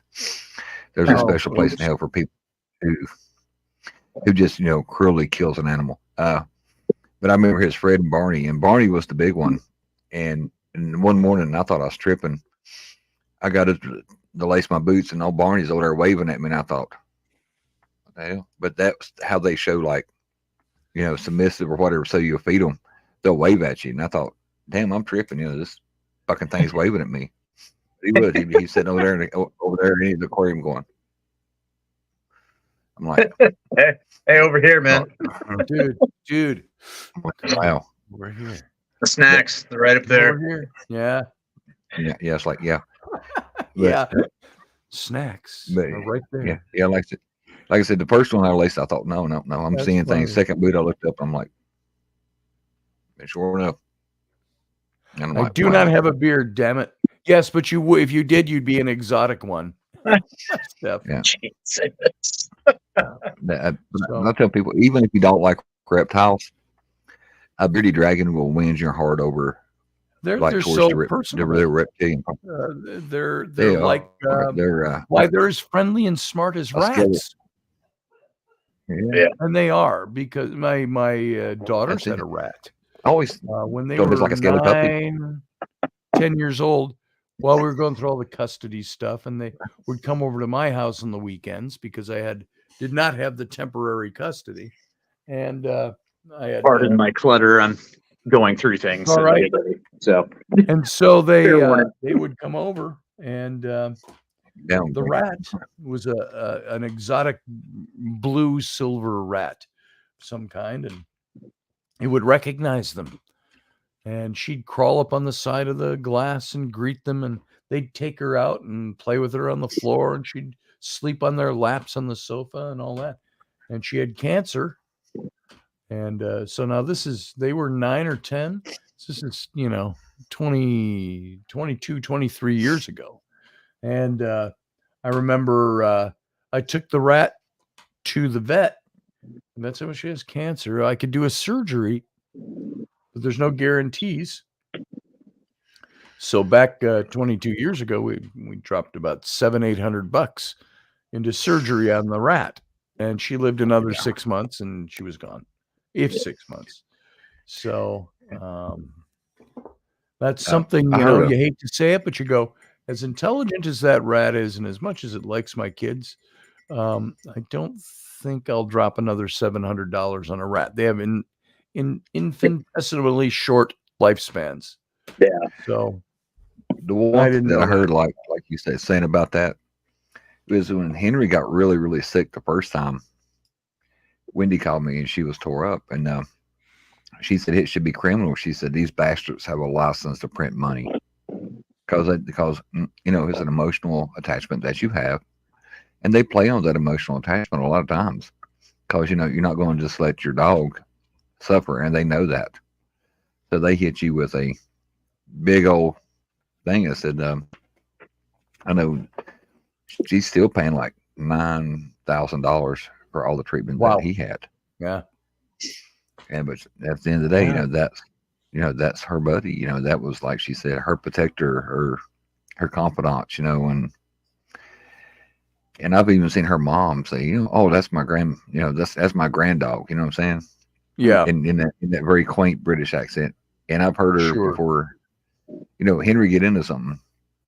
I figured out real quick. I did not want mom chewing my ass like she did that dog. Right. Yeah, I was like, wow, poor Henry. But yeah, she chapped his ass. I was like, wow. Okay, no, vets have a license to print money. They do. You know, in some ways they do. Most of the vets that I've ever interacted with, though, they really have been about the animals and quality of life. Yes. And, you know, they've every time, you know, we took Max to it's basically a veterinary department that they had at Columbia up in Missouri at the university. And it was very much one of those exchanges where it's like, all right, here's the deal, here's the costs. You know, there's a reasonable chance of success in this situation, but there's also the reasonable chance of not. Right. So, you know, and it's going to take a while. There's going to be multiple treatments, and it's probably going to be rough. And you know, so good vets will lay it all out for you. Yeah. And it's probably the hardest thing it sucks because with River, I took her up to the same docs. Yeah. And you know, they kind of gave me the same spiel. Wow. And they were like, look, here's the deal. This is metastasized into the skull. It's all in the upper jaw. We could go in and cut it out, but we don't know how much we're gonna have to cut out of the bone. You know, and then there's prosthetics that you could put in, but you know, if one of her big things is chewing on stuff, that's like, you know, one of her forms of entertainment that she really loves. Right. She's not going to be able to do that because she'll bust up the prosthetic that they go in, you know, and it turn into a soft food diet kind of thing. Yeah. And you know, all that stuff. And even then, there's no guarantee that it won't come back. Well, so right. Well, that was the thing today. The vet today said there's a lot we can do to, you know, that in theory, she said, these are all the things you could do to preserve his life. She said, what we can't guarantee is quality of life afterwards. We can't guarantee it's going to do what needs to be done. She says, we can't guarantee he's not going to die anyway. Right. So she said, because he's got the pancreatitis, he's got diabetes, there's these other things, we could fix some things, and then something else might take over. And so like I said at the beginning, we thought he had broken his leg, and that's what precipitated all the lethargy the other two nights ago, night before last. Yeah. And that wasn't it. His leg was all puffed up, and she felt through it, and he was in pain with it. You could hear me, like, but he didn't want to. He didn't sit up. He just looked at her, like, "Hey, hey, hey, that hurts." That's what he was saying. And she said, "I don't feel any breaks in there." She said, there's lots of little bones. We could do an x-ray. She said, but it's all swelled up. She said, which is a big indicator that there's something else going on, diabetic, pancreatic, all these things. Yeah. Swell that up. And she said, we can do stuff. She said, but what it comes down to is it's your decision. She said, because you might put him through hell for a year trying to get this all fixed, and then he's going to die in a year and a half. Yeah. So, and she was very good about that. And so I'm glad they weren't grubbing for money. Yeah. Bedside manner means a lot. We did have to pay, for, it was an emergency. We brought him in, so we had to pay the emergency fee plus to look at him, and then the euthanasia fee. Yeah. And then, of course, the cremation fee. It's all wrapped into it. So. Yeah, and then that's one of those things where it becomes a very, not to be Debbie Downer or go Yeah. to dark places and stuff, but when you're looking at things like that, that's one of those things that when you get a pet and they have a finite lifespan, you're more than likely going to outlive your pet. You incur a responsibility. Yes. To be, and it probably doesn't seem that way, but to be willing to be merciful to that animal, and allow it, sure, to get the peace it needs. And that's that weighs a lot, especially if you got the soft side, yeah. And that's why I know, like, when lost Mike. Oh, he's just stepped out. I'll bring him back in when he's. Oh, okay, gotcha. With River, it was one of those things where it's like, okay, I can't. At that point, I had just got released from the military and, was struggling to find work and was not going to be able to afford the treatments, let alone afford to pay my own bills. Yeah.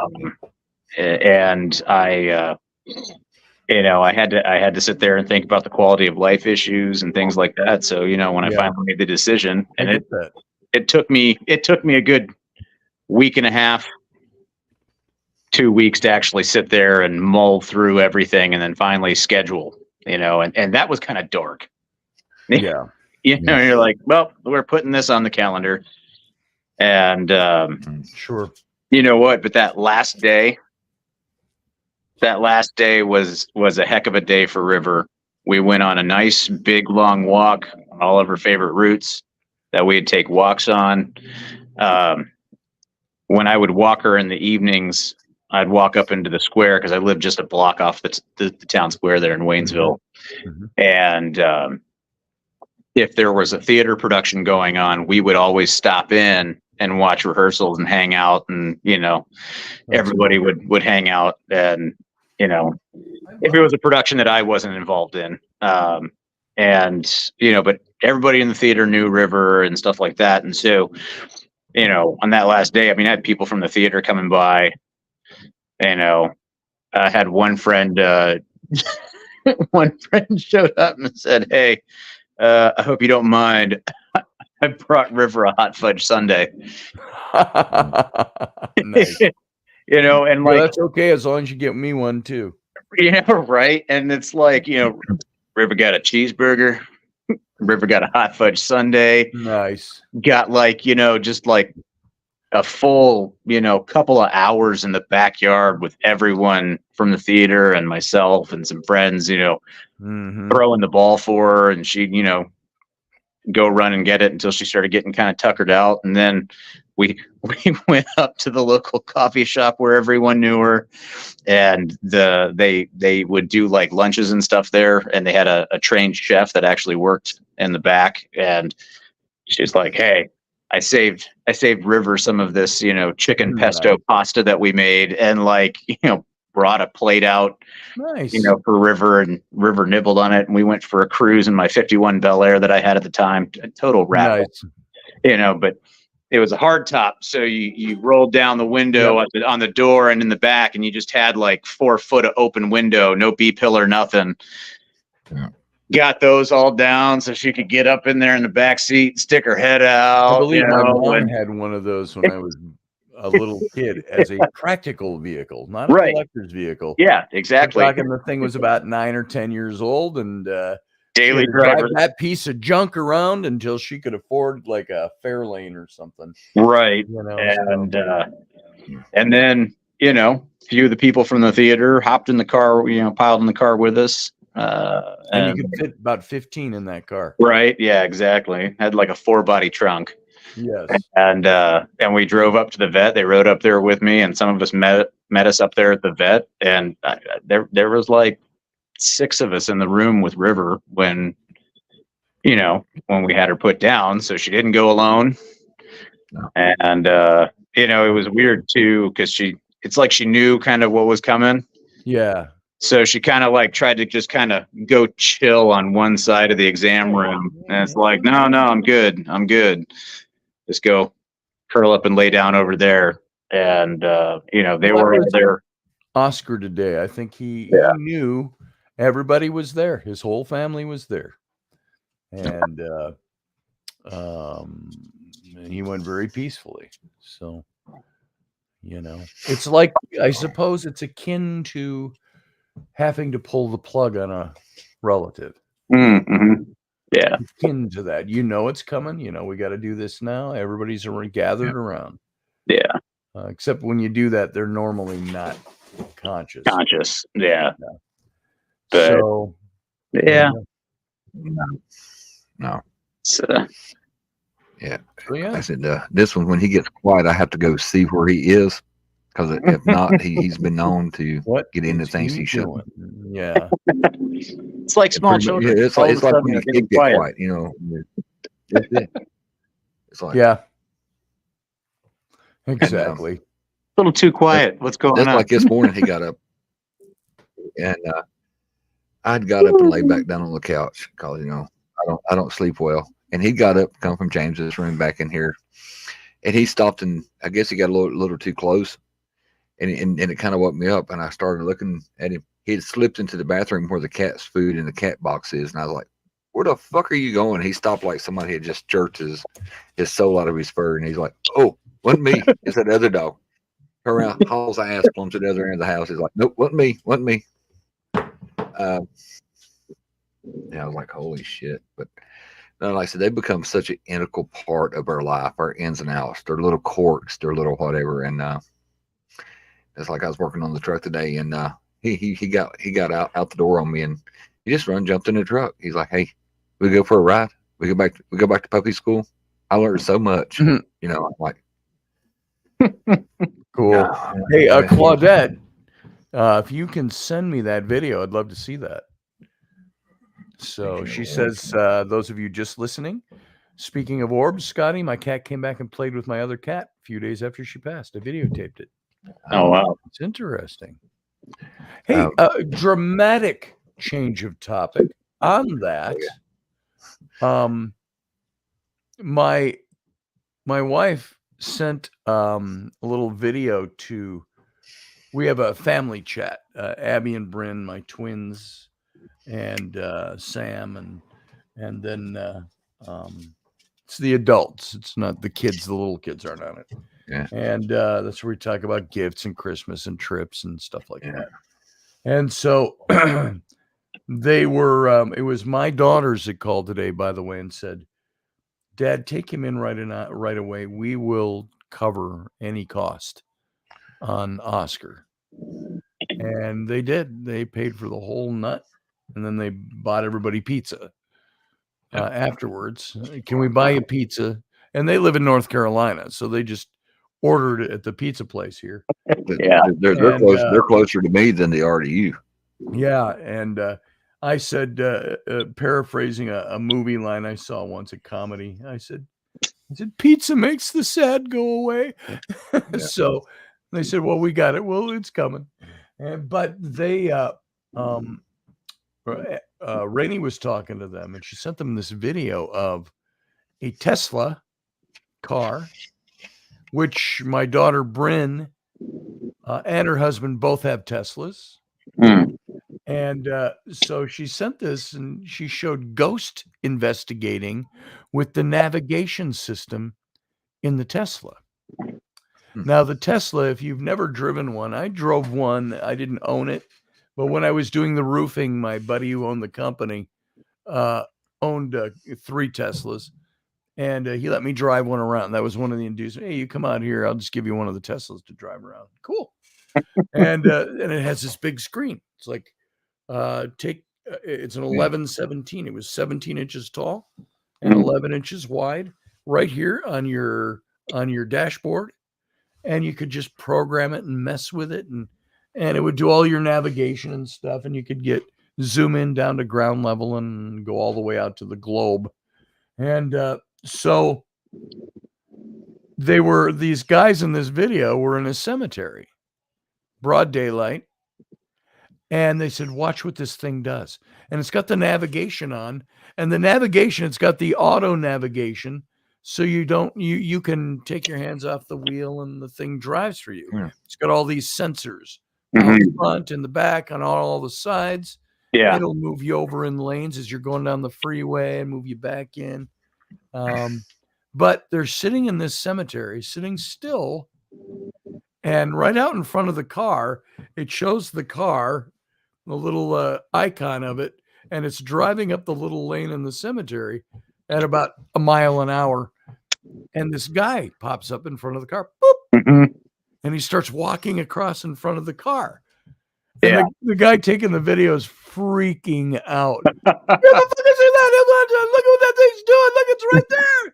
And then another one, then it disappears. And they're showing the camera out the front window. They go, there's nothing there. There's not even a tombstone there. And then they see another one over off. Look, he's over there standing in the grass on the thing. And then he disappears. And another one walks out. And they're freaking out. So Rainey says, hey, when we come out for a visit in the spring, she says, let's go to some cool cemeteries and give your Teslas a try. Yeah. Well, I actually think I've seen that video. Kalina saw that. You've seen that? Jason? Yeah, I think so. It was pretty crazy. I mean, like, That is. they were popping up everywhere, and the vehicle's like stopping and like, avoiding a pedestrian. You're just what? Jeremy Hansen saw that in a cemetery. We were driving. I was with my buddy, and we were driving across country from. We were going from Texas up to Utah. And we're driving, and it's the middle of the night. We're just driving along, doing like 80. Yeah. And I look over, and Pete's sitting like this with his phone. He's driving. He's like this. He's going, oh. He's playing games. Oh, God. I go, what are you doing? He goes, oh, auto drive, man. And it's set up, though. It had a sensor in it. You had to touch the steering wheel, at least touch it on a certain spot every 30 seconds, or it would take the auto drive off. Right. Until you restarted the car. So, but yeah. So Steph, it works, and it was very cool. So I used the auto drive, but I would never like play video games. I tried to pay attention. Yeah. There's videos of people going to sleep, taking a nap. Yeah, I wouldn't do that. No. And of course, you have to have your finger on the wheel at least every 30 seconds. You gotta touch the little pad on the wheel. So anyway, that was back in 2018. It's probably advanced a bit since then. or it's been recalled and Or it's been recalled. Yeah. updated. Well, they had that whole thing where, and so perfect example of why the news media is shitty. And if people didn't already have enough examples of it. Right. But so related to some of the auto drive functions with Tesla, there was a massive over-air update that they pushed, right? Mm-hmm. How did this one news media outlet push things? Massive recall of all Teslas with auto drive feature. And it's like, Right. no, the vehicle didn't have to go back to the dealer. The vehicle didn't have to go into the, dealer service center or anything like that. It was an over-air software update that they put. Like, but when you say a recall, Yes. that sounds like there is just all kinds of massive issues. Yeah. And, rather than something it's just a software update, it'll take, maybe an hour. Just make sure you're by Wi-Fi, or you have your cells, whatever, Right. But it's that how information is presented that Yes. creates so much garbage in the world. I get it. And I just remember reading that and I was like, really, guy? That's the verbiage you chose to go with on this. I know exactly why you chose this, and it has nothing to do with trying to get the word out and make sure everybody's okay. It's just to create drama and sensationalism. Yes. And oh God, I hate it. Scott's got a bug in her ass about Elon. Yeah, right. Exactly. Yeah. I saw speaking of that and the way the news media handles things, without getting into a big thing about it. I love the way Vivek Ramaswamy has been treating the media, and they all want to interview him because they all think they can catch him in something, Yeah. And man, does he put everybody in their place. Pretty much. And there was one interview he was doing in Iowa. I just saw this video either this morning or yesterday, where this young woman, short blonde hair. I don't even know what the context of the friend sitting with her was. She was broadcasting. It had a CBS logo back on one of the TVs in the background, and I thought, oh, it's a CBS affiliate. And she was going to town about trying to catch him up on white supremacy. Yes. Asking him if he denounced white supremacy. And he said, let me be really clear. He says, I denounce any kind of racism. Yeah. Oh, you didn't say you denounce white supremacy. And he says, I guarantee you, he says, you're going to go back and you're going to write an article on this. And the headline's going to be, Ramaswamy does not denounce white supremacy. I guarantee you. And he went through the whole thing and really laid her bare. Yeah. And what does she do the same day, later in the day? Releases an article with his name on it saying he refuses to denounce white supremacy. Well, and the funny thing with that one too, right? Well, one, called them out on it before they ever did it. Yep. Right? Yep. But it's like, dude, the guy said he doesn't condone any sort of racism, and he's a person of color.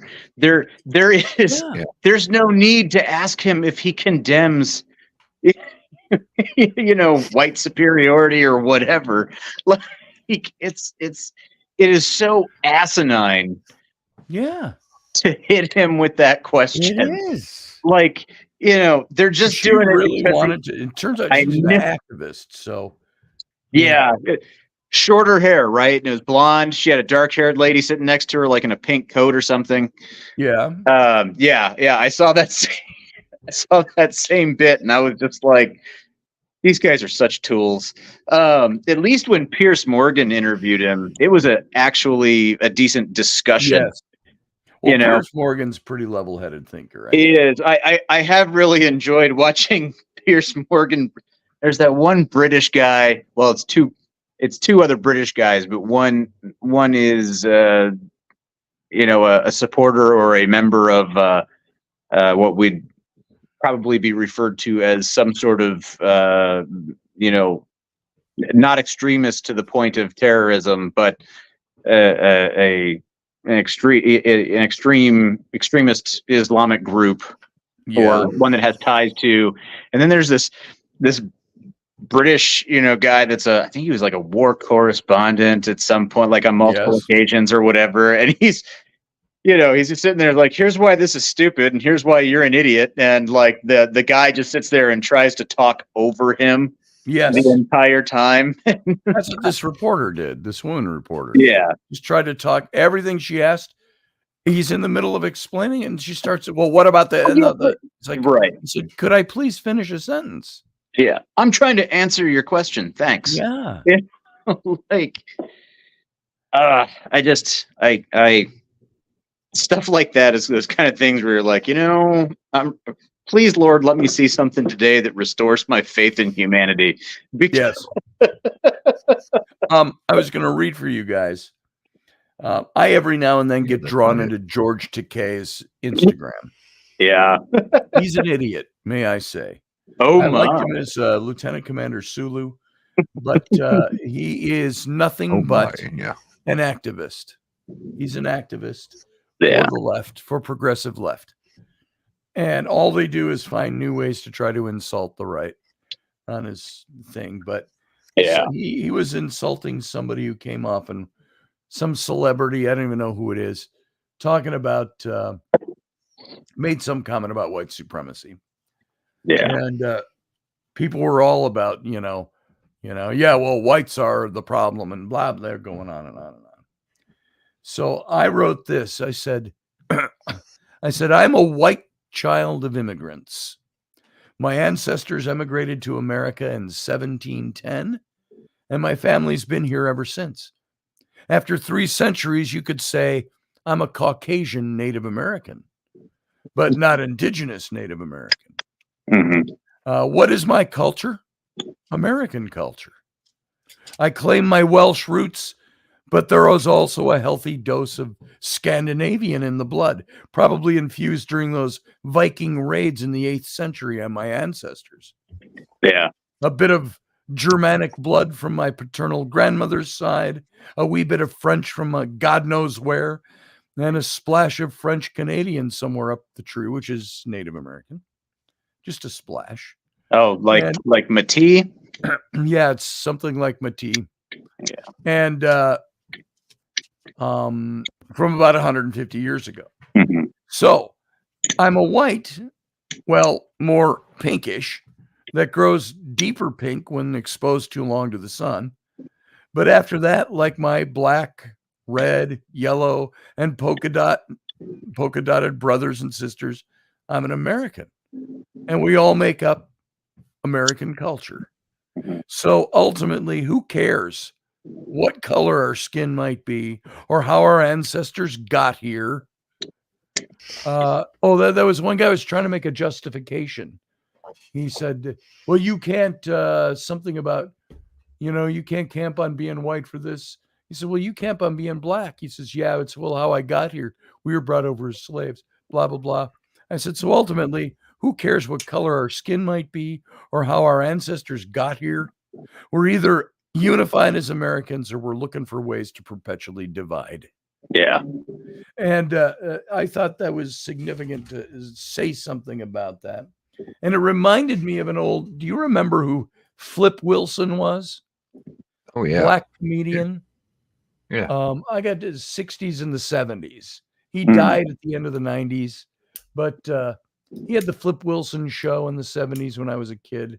He was on Laugh-In all the time. Oh, yeah, you're not old enough to know all that stuff, Jason. So, oh, yeah. But I've watched a lot of reruns of stuff.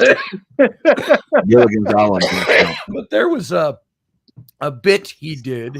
They did kind of a Gone with the Wind bit. It was like that was back when the comedy bits on comedy shows were like Carol Burnett, that type of stuff. And the variety show. Yeah. And he was playing the black slave mama. So he was playing a woman. And he's talking like this all through the whole thing. You know, he's a black man, and he's talking like that. I ain't birthed no babies. You know, the famous line from Gone with the Wind. But at the end, the way the bit ends, it's wrapping it up with the Civil War is lost by the Confederacy and the slaves are freed. And so he is this black woman. He sits down on the sofa in the parlor of the plantation house, and he puts his feet up on the table, and he pulls out a cigar from the cigar box and lights it up. And the owner of the plantation is saying something like, "Whatever shall we do? Wherever shall we go? You know, we are oppressed now." And Flip Wilson is the black woman. He lights up the cigar, puts his feet up on the table, and he goes, "We may have come over on different ships, but we's in the same boat now." And so I thought that was a great line. It stuck with me since the 5th grade. So, that's a lot of truth in that too. You know, the way things are going right now, we are all in the same boat, and it's sinking on both ends. hey, Claudette, you can send it to my Facebook Messenger if it does, or to my email. And I'll give you my email here. It's very public, so I don't have any problem typing it in here. Scott Allen Roberts at gmail.com. If any of you want to complain about Rocky Stucci, you can write to that email. Yeah. Oh no. I'm kidding. Rocky and I used to do that when we were doing radio together. And he'd go, oh, they're going to pull my license now for sure. I go, folks, if you want to complain to Rocky, his email is rockystucci at so. Yeah. Anyway, we are at the end of this show. We're actually over time. Yes, we are. This is my Flip Wilson story. Yeah, 3 minutes and And 33. my throat is about done. Yeah. I'm losing my ability to Honey and lemon. clearly. There it is. Yeah. Honey Big and bag lemon of or wild lemon. cherry. I'll do either one. Hey, I'm not picky. hey, I like blonde. I like redhead. Oh boy. yeah, I've Brunette. been I don't sick. like the brunette cough drops.